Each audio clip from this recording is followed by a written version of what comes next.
Good afternoon, everybody. Thanks for joining us. I'm Tina Brock. I'm your host on Into the Absurd, a virtually existential dinner conversation. And today we're going to be talking with Emily Brewton Schilling about her father's work, Jim E. Brewton, and Pataphysics and Memoirs. And it's going to be a great conversation with you involved. Thanks for being here.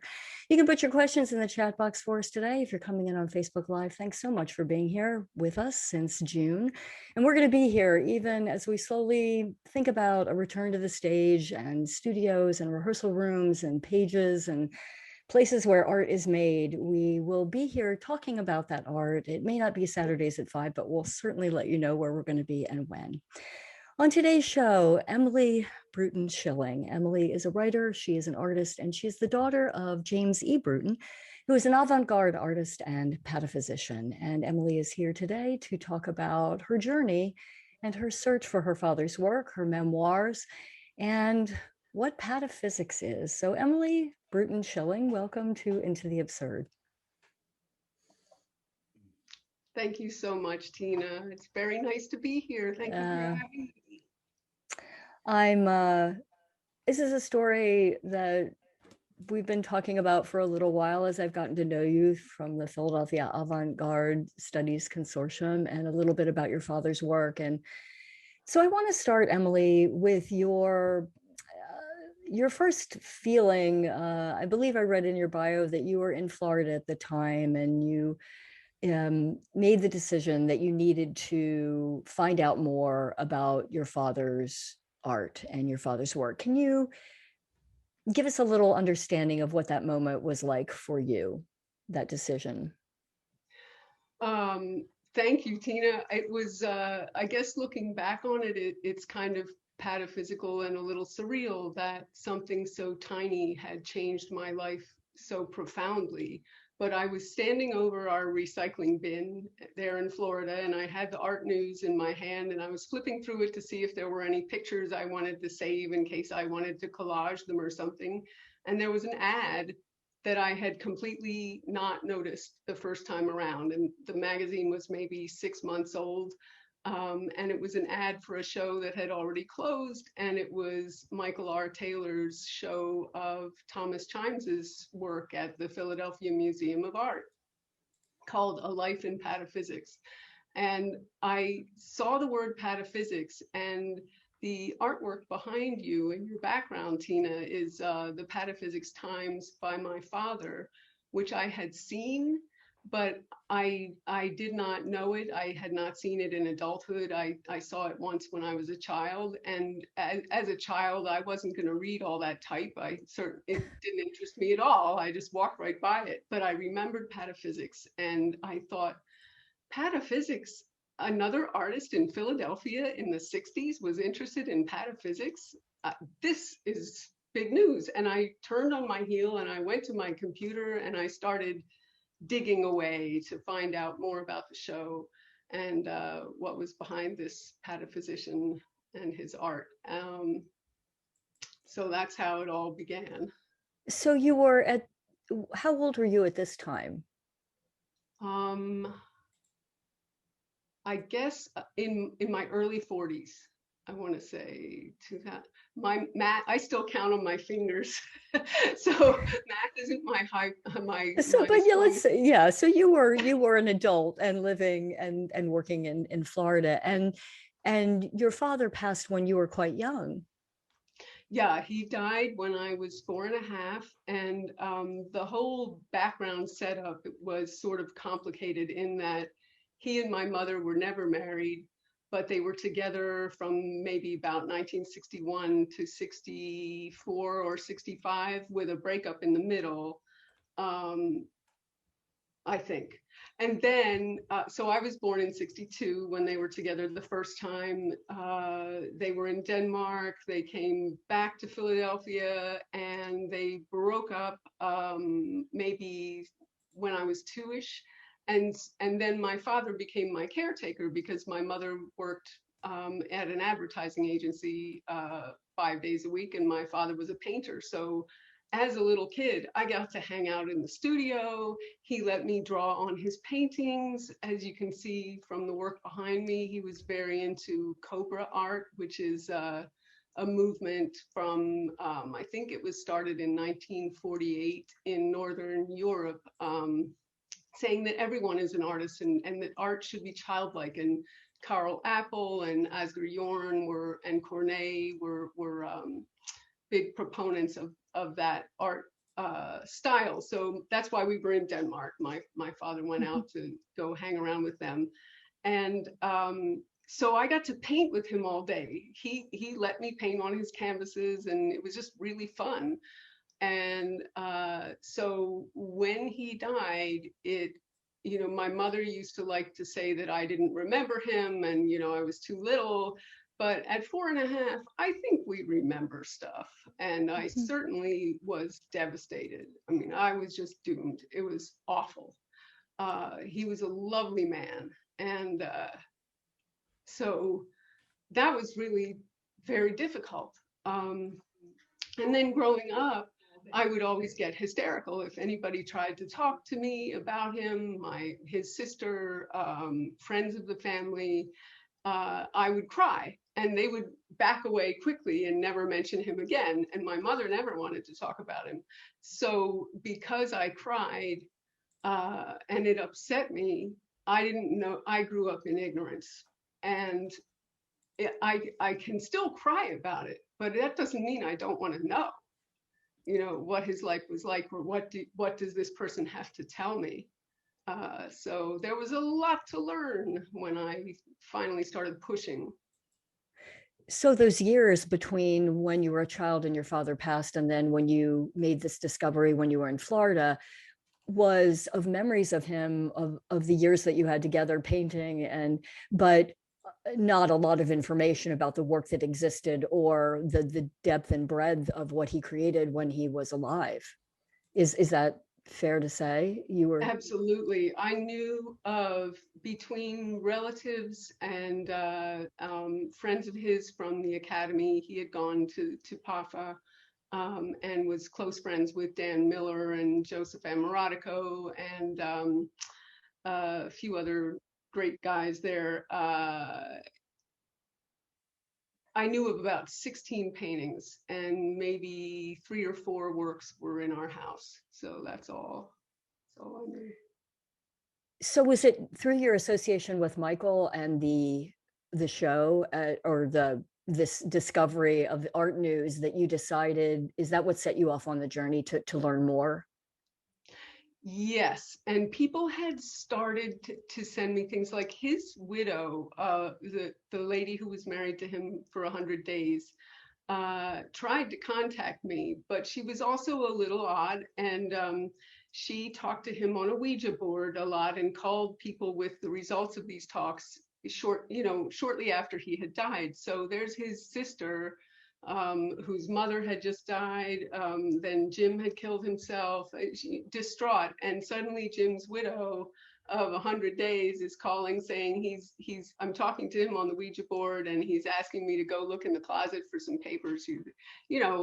You can imagine people weren't welcoming her calls. So when she called our house and she had something to tell me, I was all for it. But I remember my mother came running in, grabbed the phone out of my hand, cried, "Never call this house again," and slammed it down, and then flew away back into the kitchen. And I was just left there on the couch. I think I was about 11 at the time. And then a few people would give me artwork occasionally. Helen Siegel, who was married to Ted Siegel, both of them members of the PAFA community, and Ted was the conservator there. She had a lovely painting, and it's the one that you used as the background for the email that went out about this picture of 3 children. She contacted me in maybe 1986 and said, "I have a painting. Would you like to have it?" And of course I would. Of course I would. But there were other situations where people had his things, and they went to either my stepfather, Mark Schilling, or my mother, and said, "Do you think Emily would like this?" And I'm gathering that my parents said no. She's not interested at all. Like, I remember, I've been very lucky that there were 2 big stashes of his possessions, one of possessions and one of artwork.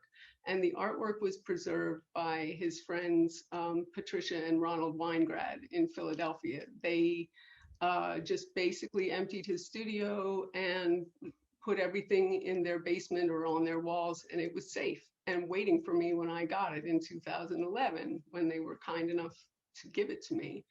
But in the meanwhile, they, when I called my stepfather, Mark, and said, and Patty Weingrad says they have all these things in their basement that they've been saving all these years. I was like, hallelujah. And he said, oh yes, Patty's been telling me for years that you should come and clean out her basement. I just ignored her, of course. And I thought, of course. Yeah, so the of course part, what do you think was the impetus behind the don't call this house again, or was it protection from for you, or I think it was anger on my mother's part. She was heartbroken, angry, really, really resented his dying like that. I don't know if he was probably one of the great love affairs of her life. And she wrote a couple of short stories about it, which I didn't see until maybe 2010, but she published them. I mean, one was in Ladies' Home Journal and the other was in some equally national magazine.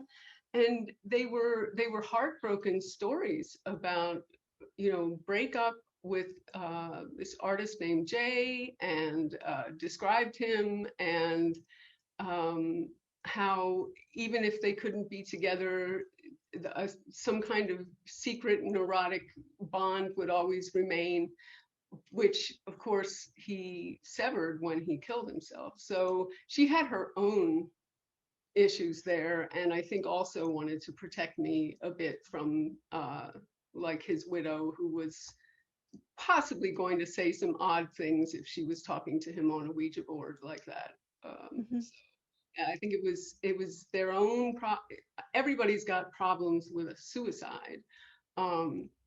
You wish you had known, what could you have done? As adults, we think that. As a child, you think, was it my fault?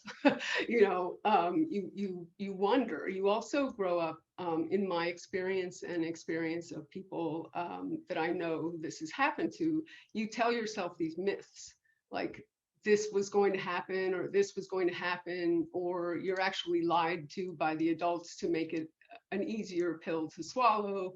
And so you don't know what the truth is anymore. And I've learned on this journey to ask the same questions of everybody over and over again, even if I think I know the answer, because everybody has a different story.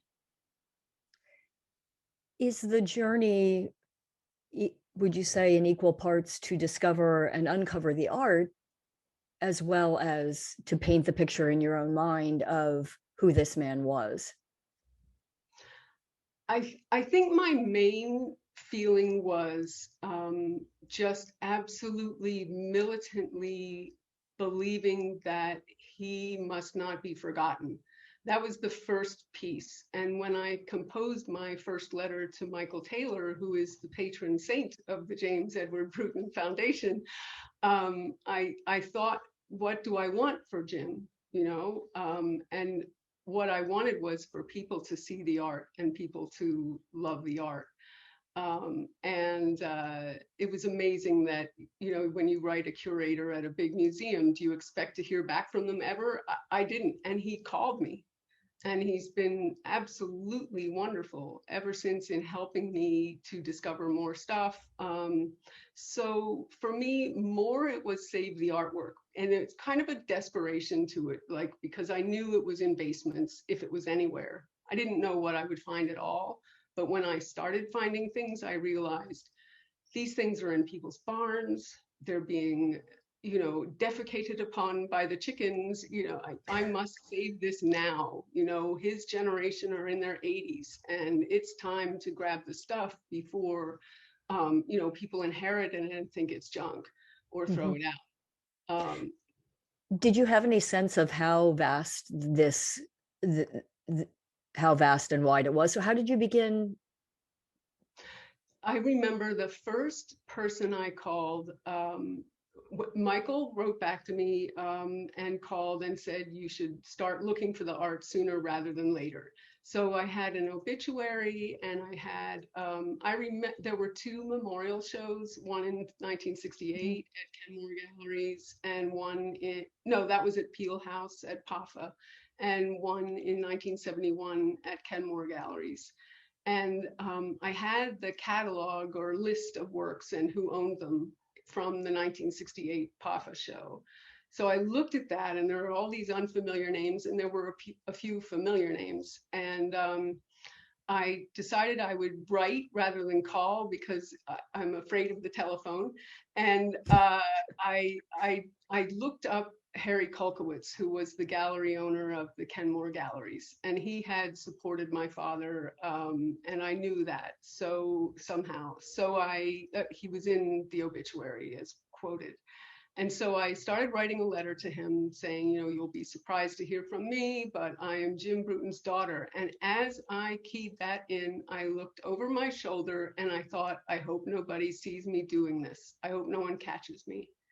And that's when I realized how far underground I had taken my love for my father, because I had to hide that from my mother. So it was a big mess.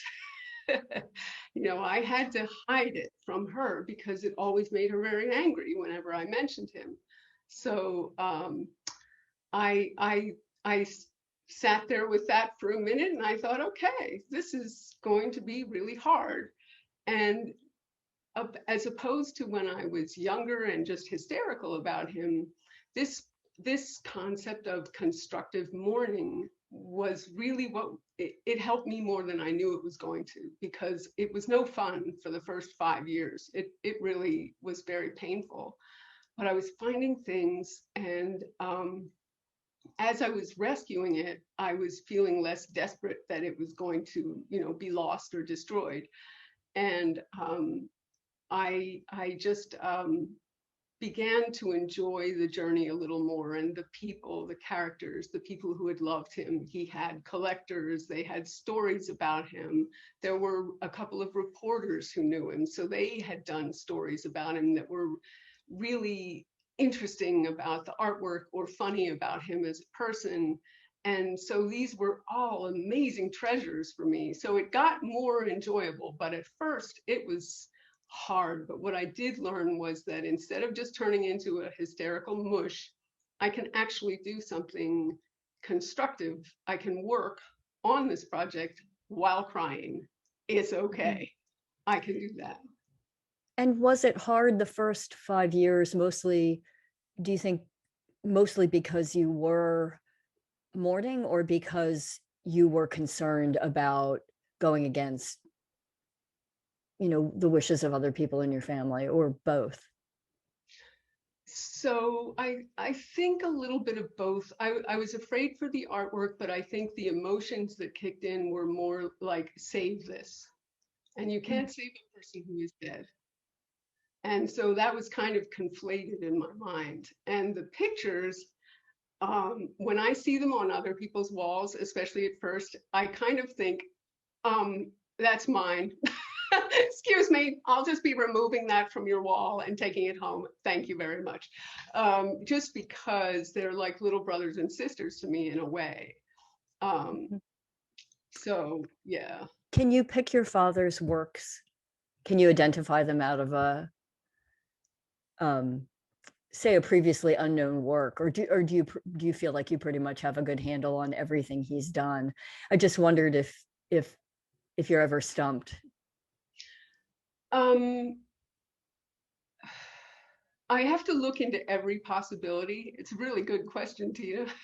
I've had people have occasionally emailed me and said, you know, there's a whole bunch of art signed Brewton that's right now at a Chelsea place. Run down and have a look.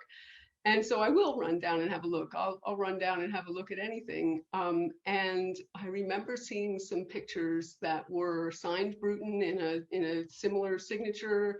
There were bicycle tires and newspapers attached to them. They looked very much like something, but there was something unmusical about them. I didn't think they were by him, and I looked at the back, and it was by some lady named Brewton, so it wasn't him. Janet Newholm, the American wife of Eric Newholm, they were the couple who sheltered my parents in Denmark in 1962, and also good friends of Asger Jorn and some of the Cobra artists. When I went to go visit her, she had an array of paintings out, and she said, "Can you pick your father's out there were Jorn's there and some of Eric's works, and Eric's works I could tell, but I couldn't." Mm-hmm. I just wondered if there were, he was young, was he not, when he passed, in his 39? 36. 36. And had been painting since he was a child? I think he was genuinely talented, but he took time. He had some art lessons, and then when he was 21, he seems to have enlisted in the Marines during the Korean War, and I still can't quite get my head around that because he was very much an anti-war protester. But in 1951, he enlisted, and I think that he was either running away from some kind of trouble. He had a lousy factory job at the time, and I think he was looking to the GI Bill to put him through art school, because the minute he demobbed, or demobbed, I don't know how you say that, but the minute they released him, he was off to Ruskin School of Art in Oxford, same time as John Updike was there. So he had I think that would be one major reason why he would enlist like that, because in addition to feeling this burning need to collect and to make sure that you round up as much of his art as you can, what are the big questions that you have a desire to deal with? Are they, is the memoir, I guess the better question is the memoir, why the memoir? I started taking notes immediately when I was finding stuff, because naturally you would keep records of interviews.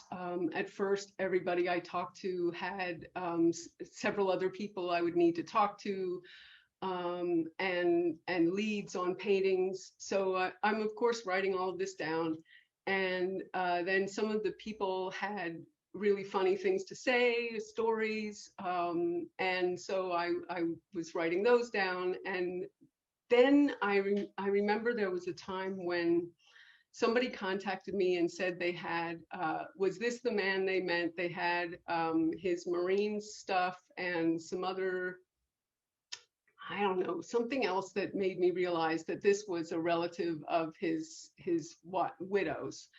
And they had all this stuff, and they emailed me once and said, "We have this stuff, do you want it?" And I wrote back quickly, but not so quickly that they would think I was insane, but eagerly, normal, not too driven and crazy for this stuff.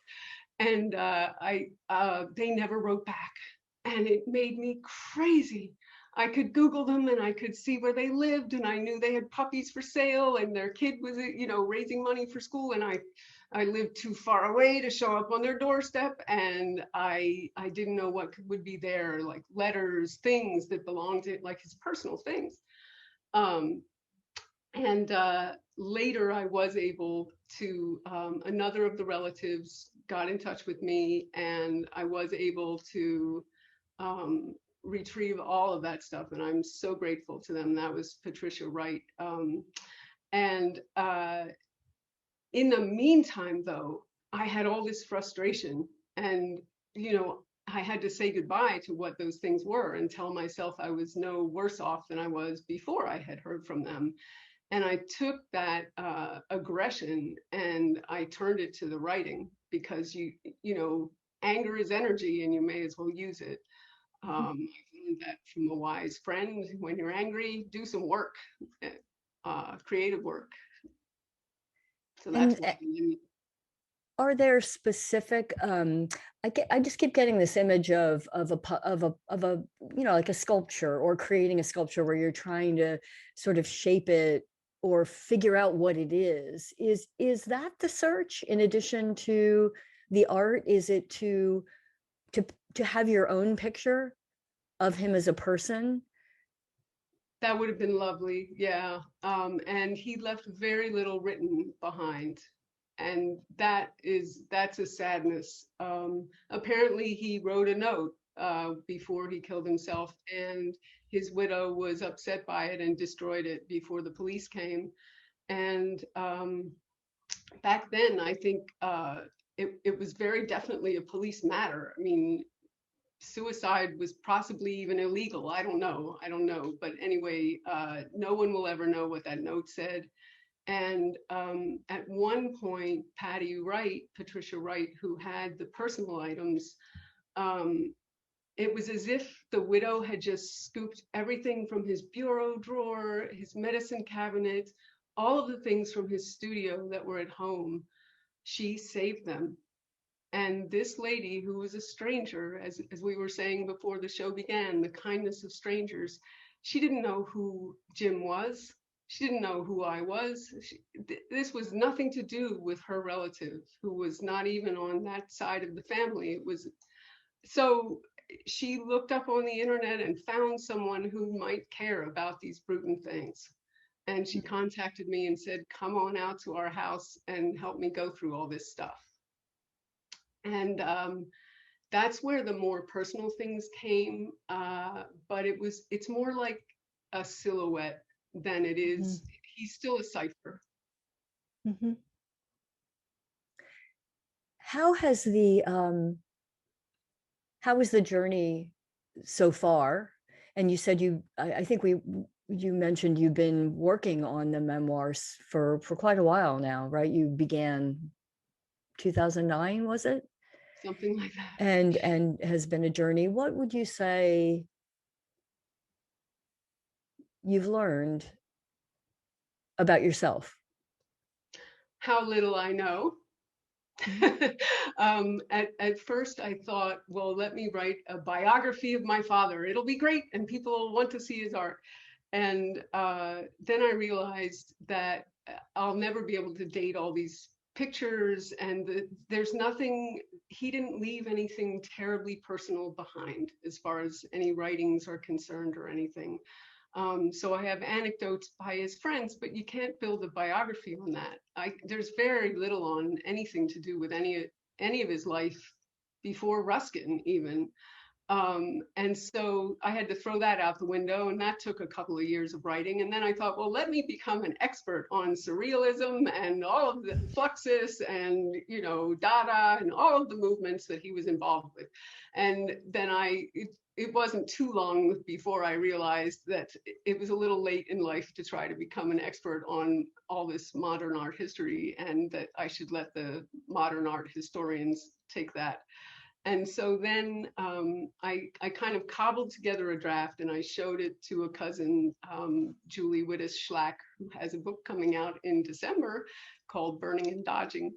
And she said, you have to make yourself the heroine of this, even if you don't want to. Your father is dead and we can't root for him, but we can root for you. So I stepped back for a while, and I thought, well, I want to entertain people. This story has tragedy, but in the end, the story doesn't end with his suicide anymore. Thanks to the fact that he left all this art, the fact that this art still looks terrific. I mean, if I didn't like the art, I probably would not be nearly as enthusiastic, but I absolutely adore it. And so now the story doesn't end there with his death. And that makes it such a much better story. And some of the things that have happened to me along the way are hilarious. On the search, is part of the story your search for the art? Yeah, and things that like just ridiculous situations I've found myself in. I remember my stepfather had two artworks, and they were a portrait of Modigliani and a portrait of Poe, and they had been in his house forever. And he was threatening to sell them all the time. And you don't want anyone unloading these things on the local auctioneers and have them go for $100. If anything, that's just not right. So I was always in fear that he would get rid of those paintings. And besides which, it's very mean to be threatening something like that. Very, very mean. So in 2011, when the Weingrads were going to give me what they had saved, I was going to put it all in art storage. So I was packing up what little I had and flying up from Florida to Philadelphia. And I would be there for the great reveal out of the basement. And that was an amazing day. But before that, I stopped in at my stepfather's in Westchester, and I said, time to lend me these paintings because I'm going to, have them assessed or something like that. And he's like, oh, sure. I don't even think they belong to me. I think they were your mother's. And I thought, oh, if only I had asked before. So little did he expect, but I whipped out a garbage bag and all of these like bubble wrap and stuff. And I had them together in a trice and I took them away. But it was Easter Sunday. And so the trains out of Paoli or Exton, I think we went to, there were maybe two that day. And so I had spent the night at his house. I was covered with his cat's hair, like white hair all over my black raincoat. I was a mess. I'm always disheveled. I feel like I'm a disheveled person, and I'm often carrying large bundles of unwieldy art from one place to another, looking furtive. So there I am, like I've got my big suitcases from Florida. I'm a mess. I've got hair all over me. And now I have this garbage bag with these two paintings in it too. So I get on the train in Exton and it's pretty empty, but it quickly filled up with women and girls looking beautiful for their Easter party, wherever they were going. Yeah. Nail polish, dresses, springtime pastel colors, and the main line, very beautiful. And they all moved away from me on the train. And nobody came near me as I was like trying to deal with all this stuff. And so I was so excited about all the artwork, and I realized I already looked a mess. And I was jaunting on the train with all of these things. And I just decided, you know what, I'm going to gloat. And I actually allowed a few cackles of laughter to come out of my mouth. And I must have looked very terrible.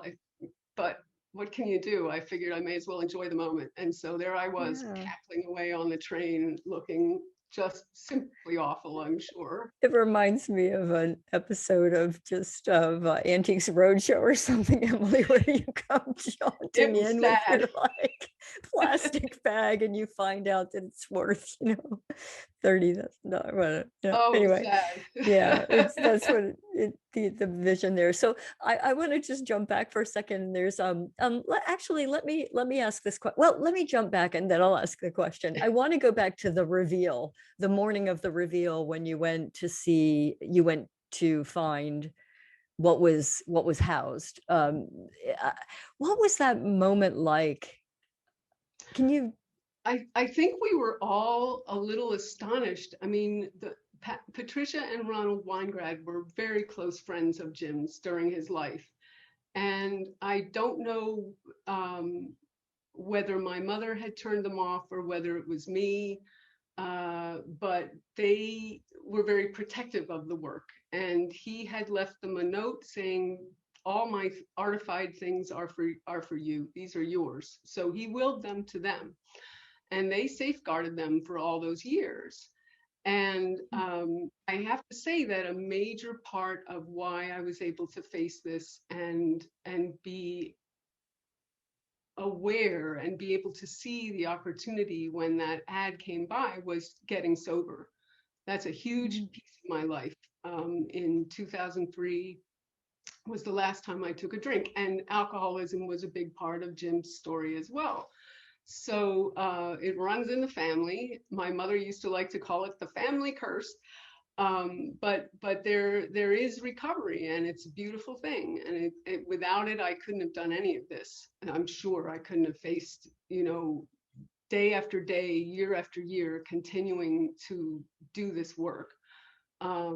So I'm very grateful for that. And what was the question again? Oh, the day.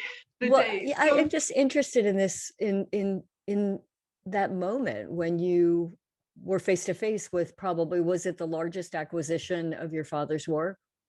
I think in one so, place? yes. There were two main amazing ones, and there have been a few beautiful smaller collections. I don't know whether I should be even naming names, but with the Weingrads and Patricia Wright, both of who those are both Patties, which is very pataphysical. Those ladies both helped me put together the show at Slot in 2014, so I don't feel bad about revealing their names. But for other collectors, I don't know if I should. But anyway, that reveal was more like a whole morning. It just kept coming and coming and coming out of the basement. And it seemed to me, I can't speak for them, but it seemed to me that they were also just overwhelmed and surprised to see all that work again. And I was certainly overwhelmed. I mean, finding one piece is amazing to me, and to all of a sudden have maybe 50 come out of hiding, and they were in good shape.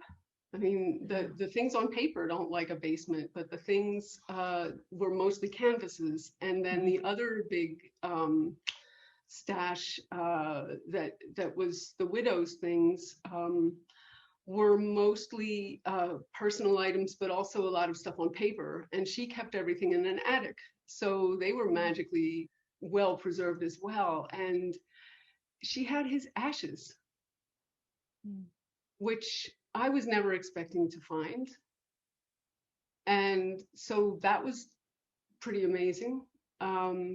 She saved his wallet, and just opening, like, there were a few things that really struck me. There was the number one, the ashes. The second thing was his wallet and what he had in it, including he used to carry around an ad from Cessna torn out of a newspaper saying, "Have you ever wanted to fly a plane? For $5 and this coupon, you can have a flying lesson." And I just thought that was amazing. What a brilliant thing to be carrying around with you like that. That was in his wallet? Yeah. And so the wallet was a little gross, so I couldn't save it, but I saved, the things that were in it.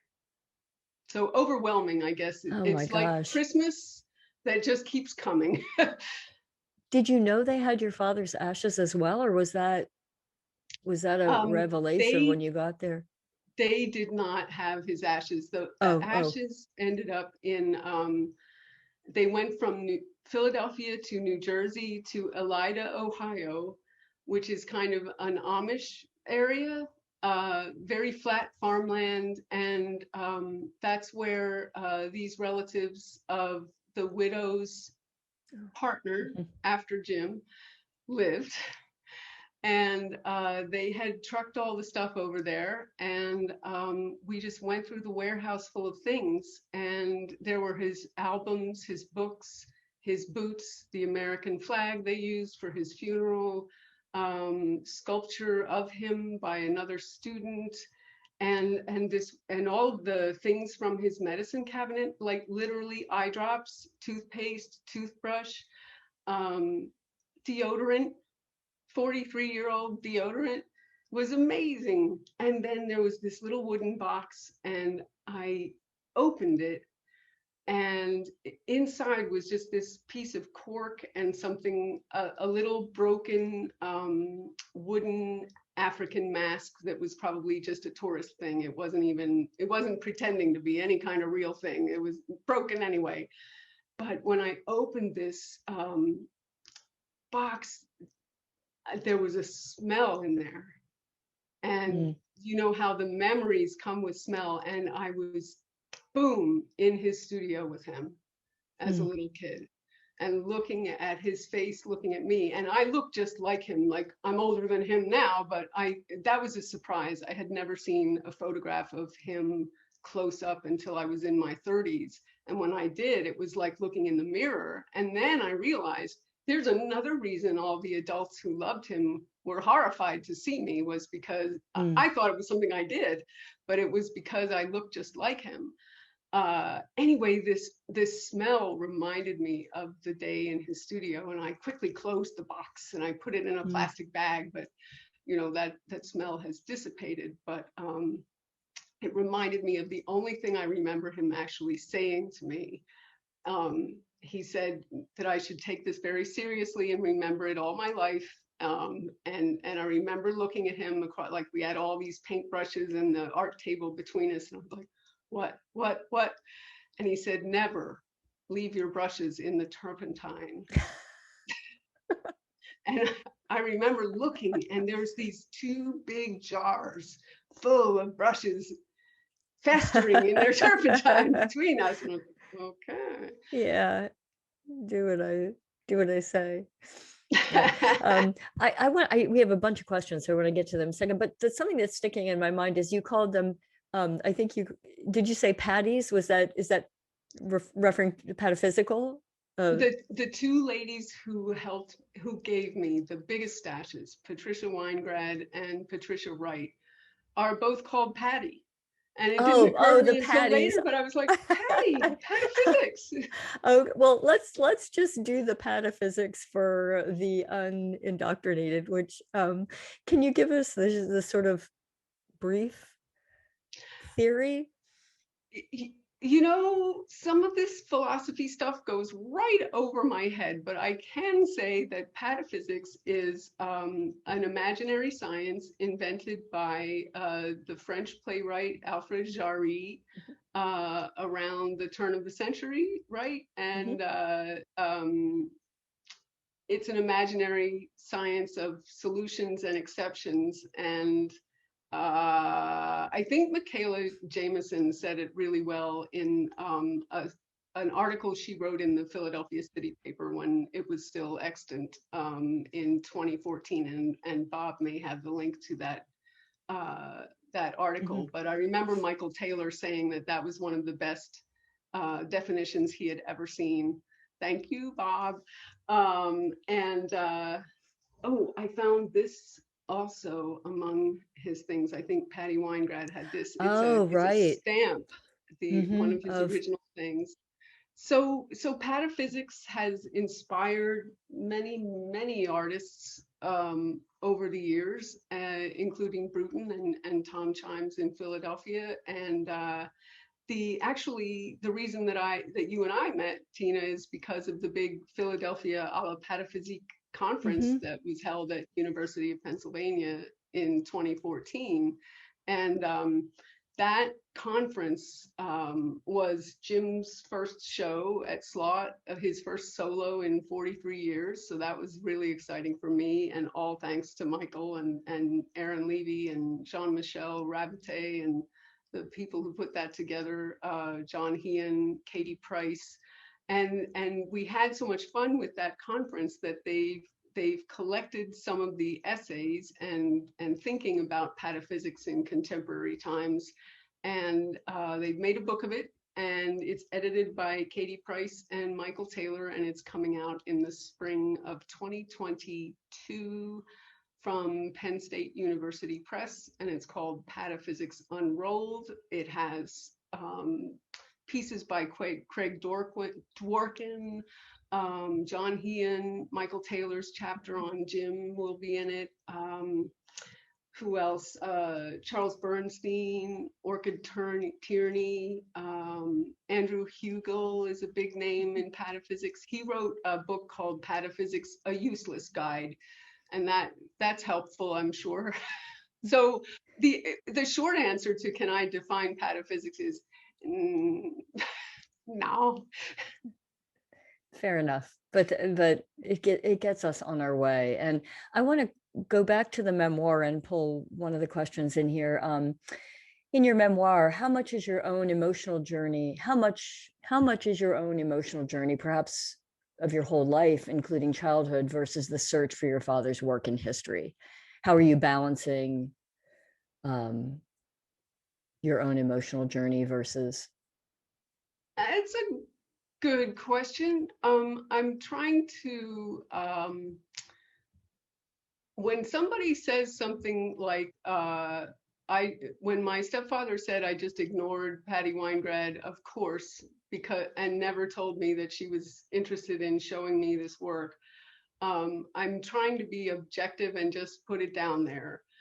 The characters themselves are so interesting that I don't have to editorialize, and I tried to keep myself, I try to make it readable and fun and not go on and on about myself.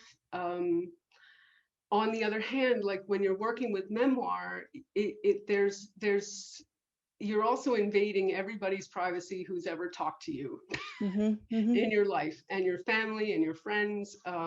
My mother was a writer, my grandmother was a writer, and my little brothers know very well how horrible it is when the neighbor kids get a hold of your parents' memoir and there's embarrassing stories about what you did when you were 2.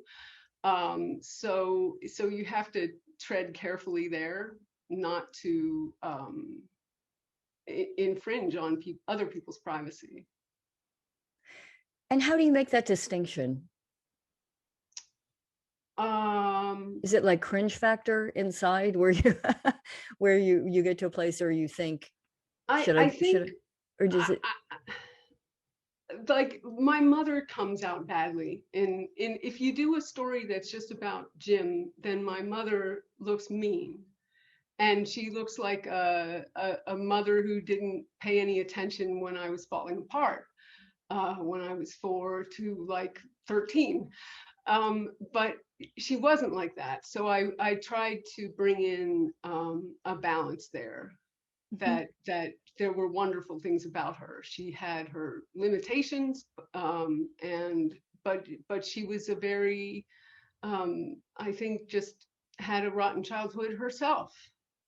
And in the 60s and early 70s, little children didn't go to therapy. There weren't any roadmaps for how do you deal with, how do you tell a child that not only is their father dead, but he killed himself. So trying to be fair. Like if someone was funny, they have to be funny in their own words, and I'm laughing with them, not at them, mostly. And the memoir, if I'm understanding you right, really came about because it was the most genuine, sort of authentic way you could go about both searching for the art and trying to piece together your life. Is that fair? I think I thought this, that I was kind of, that I had something to offer here. Partly the experience of being able to take the worst thing that ever happened to you and turn it into something that is meaningful and gives you a great deal of joy. And the other part is just the nuts and bolts. How do you do this? How do you start a nonprofit? How do you do this? And I had to learn as I was going along. Like I didn't know all that well how to do a catalog raisonné, and now I have worked for another organization that was putting one together. So now I have a much better idea. How do I get out of the habit of believing what why do I believe something? Why do I believe my parents broke up in '64? Was it 64 or 65? Like Michael Taylor taught me, look at the passport, look at the old passports, then you will get the travel records, not just, oh, I think it was this and this time, that kind of thing. So a little discipline, and finally to give laughter. There are some stories that you just could not have made these things up. And I'm a writer. I write. Yeah, you spent quite a few years right in Philadelphia working for, yeah, you talk a little bit about your time here in Philadelphia. You were WMMR for a while, right? And Oh, I had working some in fun in my 20s in Philadelphia. I worked at WMMR in 1985 and 86, just when album-oriented rock was becoming a big deal, and we kind of were kings of the town for a while in rock and roll. And Live Aid was happening right around then. And but I never wanted to be on air, and I'm not even really much of a music person. I was just lucky enough to get a job there, so it was like working at a club. And from there I went to the South Street Star, which was like even more of a club. Underground newspaper, no money anywhere, and it was just scrappy fun working for Ron Kaplan on South Street. And I would be doing kind of everything, and I'd be typesetting. It came out on Thursdays, so probably Tuesday nights I was up until 4 a.m. typesetting, and then getting up and going to MMR in the day. And the back wall of the office abutted onto Dobbs, JC Dobbs nightclub, and so I would be rocking along, typing all night long. And one of the nicest people on South Street is Ken Queter, the troubadour of South Street. He's a poet and a folk singer and a rocker, and just a really nice guy. So got to meet a lot of interesting people on South Street. And then worked at the Philadelphia Art Alliance for Marilyn Goodman in 86, 88, 89. And she was doing some really interesting avant-garde things there. And that was fun. It was really fun to go to Invisible Cities opening reception last January, the 2020. Yeah. Sid Sax's big show there, because that was quite the party. That was a very nice opening. And a lot of memory. I'm going to get to a couple more questions.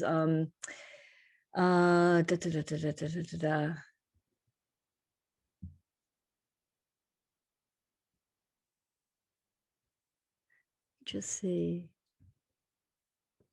This is can you tell us anything about the poem titled Key to Birmingham? Does that make sense? Oh, it's from Theodore. Hi, Theodore.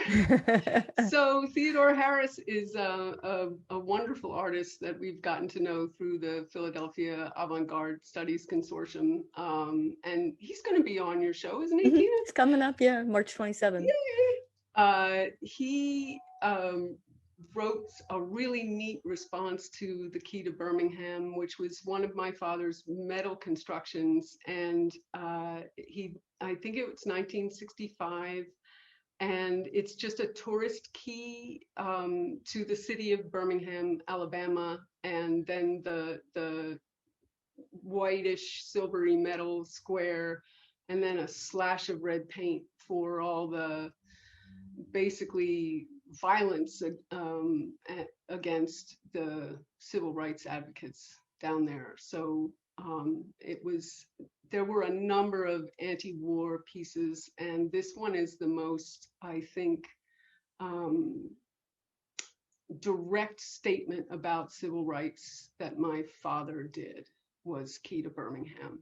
But you had to know, that blood was being shed in 1965 down there to get the piece, kind of. Mm-hmm. Yeah.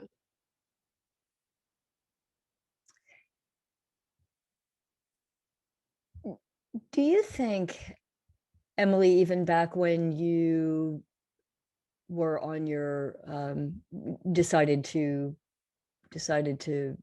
seek a life of sobriety, that you had the seeds of this journey that you would be investing yourself in so much? Do you think that there was that was part of your decision to get sober? Yeah, that there was a life ahead that needed and required you. I think that the decision to get sober was either just do that or die. I mean, you know, toward the end of a person's journey with addiction, it seems to me that you are very much, you don't want to live, but you're afraid to die. And you got to ask for help.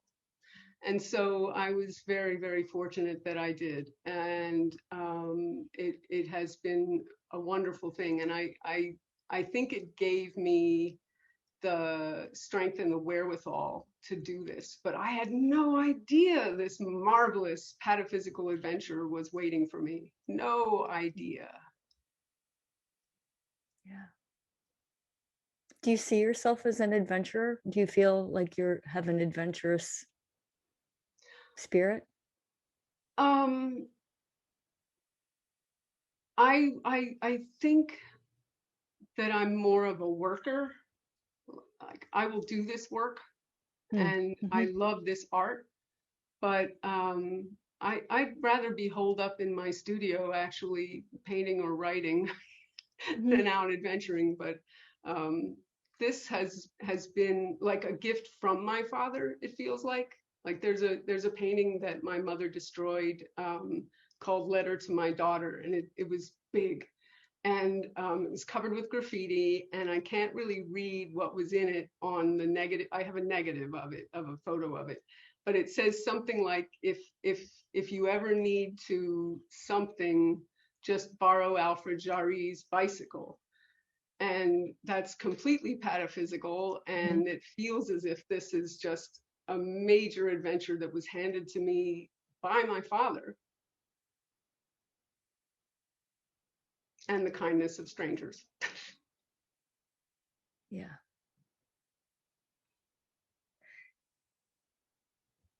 I think that's I think that's the note the note on which we will sadly end this conversation, Emily. It's been just a true pleasure. I could keep talking. I think there's so much to dig into here, and I wish you the very best on this Thank you, Tina. Thank you. journey. And And thank you, Bob Schmidt. And thank you, Erica Hoschler. for manning the plane here. I want you to come back and talk about the progress with your memoir and how that's going. Thank you. Thank you, Yeah, Tina, so yeah. much. Happy day Thank after birthday. yeah. Thanks so much. Thank you for being here, Emily. And we'll make sure for everybody who's watching the links, get the links in there so that you can go visit the website, the James E. Brewton website, and discover more about all the work Emily's doing. Emily, thank you so much, and best to you. And on next week's Into the Absurd, we are going to be joined by Philadelphia actor Michael Toner, who's been working in this town and around the country and the world for so many years, and his specialty is Irish theater. And I can't wait to talk to him about his experience as an actor, director, and a dialect coach working on Beckett and O'Neill and Brian Friel, and you name it, Michael Toner has done it. And Patrick Devine, who is a veteran. He and Michael worked together on a project, a really wonderful project for veterans. And we're going to be talking more about that on next week's show. It's going to be very fun, and we hope that you'll join us next Saturday at 5 p.m. here on Zoom or on Facebook Live. And in the meantime, just hoping everybody out there is getting a vaccine, and keep your mask on, keep your fingers crossed, and hopefully we'll be on stage with you at some point in 2021. Until then, we look forward to seeing you here Saturdays at 5 p.m. Be safe, be well, take care.